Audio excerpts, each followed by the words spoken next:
Okay, practice one in the books. It was hot and it was humid. So, but I thought the older guys, the experienced guys, pushed through it well. The team in general did push through it well. We got our work done, took a business-like approach. Haven't watched the tape yet. We'll do that after this press conference with the staff. But it's good to be back and good to get going. Yeah, Curt, you mentioned having those veterans. When you have so much continuity on the coaching staff and you bring back key guys kind of across the roster, does that eliminate some uncertainty you might otherwise have going into fall camp about kind of the team or the roster at all? Well, I think the staff, we know what to expect from one another. The experienced guys that we have a long history with, the same. To bring in experienced guys from other programs is good. We just have to assimilate them into our way of doing things, which we began doing last January. And but you're as good as you are today. Your resume, your body of work in the past is a sort of an indicator, a predictor what the team is capable of doing, or the staff. But you got to put the work in. You got to find the edge every day. It's that kind of business where the margin for error is very slim, and that's what makes it such a great game and such a great profession, challenging. Curt, I recognize some of this probably you only find out with experience, but this is the start of kind of only having 105. Normally you have more walk-ons, which I imagine allows you to do a little bit more in terms of the way you play in scout team and things like that. And, of course, you've also had success with guys like James Carpenter that joined you as walk-ons and wound up becoming really important players. Just what are the differences maybe in the way you plan around how you manage your roster in a preseason if you don't have the complement you want? Truthfully, I've always been a small roster guy. I don't think we've ever had 110 guys on our roster. And most years we've been at or below 105. So really it's business as usual. I don't like a huge support staff, coaching staff. I don't like a real big team, 130 guys. I want everybody in the organization, on the football team, to have a role and be the right kind of people, because everybody affects somebody else positively or negatively. So for us, it's business as usual, and the size of our roster really is no different than it's been most years. Probably a little bigger. I mean, there are a number of years I've been in the 90s. Matt Weaver up the right, that same. Hey, Coach. Got a couple linemen out there that were obviously missed the spring, and Benson and Evans. I know it's just one day in, but just your thoughts on how they looked out there, getting back in the groove of things, and your confidence level and the depth that you guys have built on the O-line. Yeah, well, until I watch the tape, I can't really say. And we're also practicing without pads. So, give us 3 or 4 days. But it's good to have both those guys back. They've played successful football. It gives us more depth. I'm very high on the potential of our offensive line, and Bob Bostad does a great job of coaching those guys. Tough old school guy. And, I think we got a chance to be good. Sammy up top.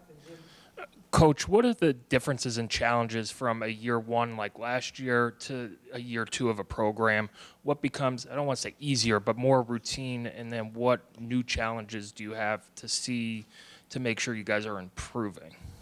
Well, to me, every year you got to start over, regardless of what, how long your tenure has been or what your record was the previous year. You always start at ground zero. And build it from the foundation up. So the expectation level, on the outside, some of the noise is a little different, but I think, one of the things we really got to do a great job of is staying focused on the things that affect positive development, individually and collectively, and kind of block all the other stuff out. It's a great game. It's entertainment. But I think taking a business-like approach, checking your ego at the door when you enter the building, being totally focused, being where your feet are, controlling the controllables is the key to the drill. And like I've said before, you know, the season's a marathon, it's not a sprint. And you got to be able to handle success, failure, overcome obstacles. And you have to do that during the game, too. Good plays, bad plays. You got to be able to compartmentalize, rip off the rear view mirror, and play the next play. So, you know, to me, it's more the same than different. Jim, on your right to Mike. Curt, this is only day one, but we're only 4 weeks away from game one. What do you guys have to do every day to get to the point where you want to be with this short time frame? I think we have to have a great sense of urgency, have great focus, and maximize our opportunities across the board. And, you know, really develop these guys, identify roles, who can do what, build depth, promote competition, and then get ready to play the opener against Old Dominion. You know, a Sun Belt team that we're familiar with from JMU. And, you know, I addressed Old Dominion in the team meeting, the first team meeting, because these Sun Belt teams are very capable. They have a history of knocking off P4, or in the past they were called FBS teams. I mean, we beat Virginia, Marshall beat Notre Dame, App State beat A&M, Louisiana beat Mississippi State, and on and on and on. They're good teams, and when you play them early in the year when they're healthy and they're at full strength, they're especially dangerous. And throw in the first game, the uncertainty of the first game, what's changed, what's different from last year. So we got to be ready to go, and but we will be. I'll give you right to Randy. Yeah, Coach, just continuing on that with Old Dominion and the early non-conference games, like what's your message to the fan base to kind of generate more enthusiasm about those early games? Well, I just addressed Old Dominion. I'm not worried about anybody else. My focus is on camp, developing this football team. But, you know, we are 20 practices away from the opener, which creates a sense of urgency to get a lot done in a short amount of time with an eye on ODU. I really don't have an eye on anybody else. I mean, you know, we did our opponent scout in the spring and the off season. You know, I expect us to sell out.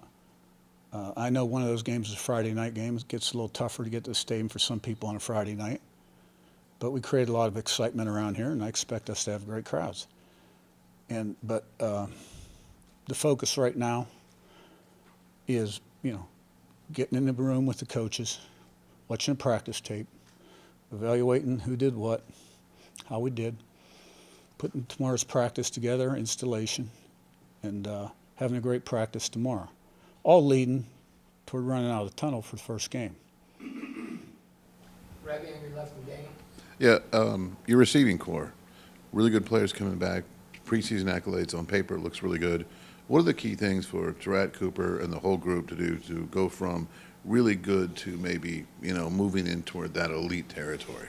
Well, I think they've got to, number one, commit and have the discipline to achieve their goals, and understand that you can't rest on your laurels. That it just doesn't happen on its own.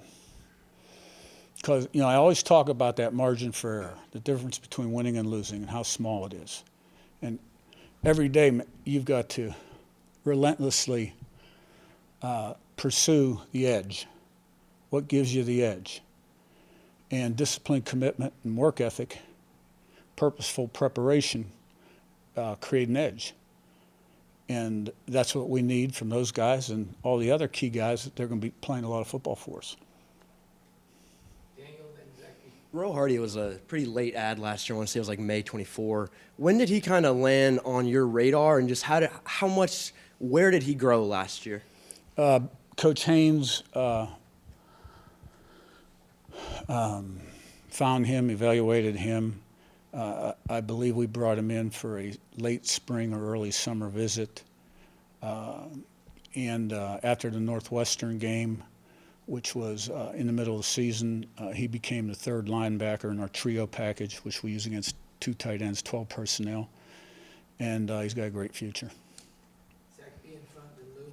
Coach, you mentioned in Vegas about Jamari Sharp positioning himself to start opposite of D'Angelo Pons. What has he shown you in the spring and then at the end of last season that has put him in position to be that? Well, I think he's grown up a lot and he's improved as a football player.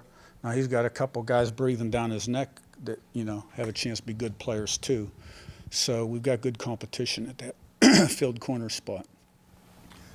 How has your life changed in Indiana from a year ago? When you got here, not that many people knew much about you, and now can you even walk down the street without being recognized or applauded, so to speak? Yeah, well, yeah, we did go through that phase, gas at 5 a.m. and 2 or 3 selfies at 5 a.m. People waiting for you outside the office when you leave. So that's all part of being successful. I understand. Grew up in this business and been in it a long time, that you don't meet expectations and you don't do as well as you would like, that things can turn real fast the other way.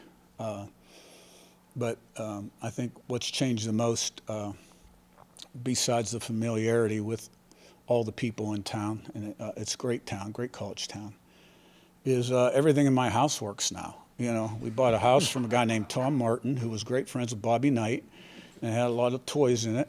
And it took my wife about a year to get everything to work. And not that he neglected it, because he didn't. And we've got a lot of new faces on the football team, too. That's changed. But I think that's most people across the country now.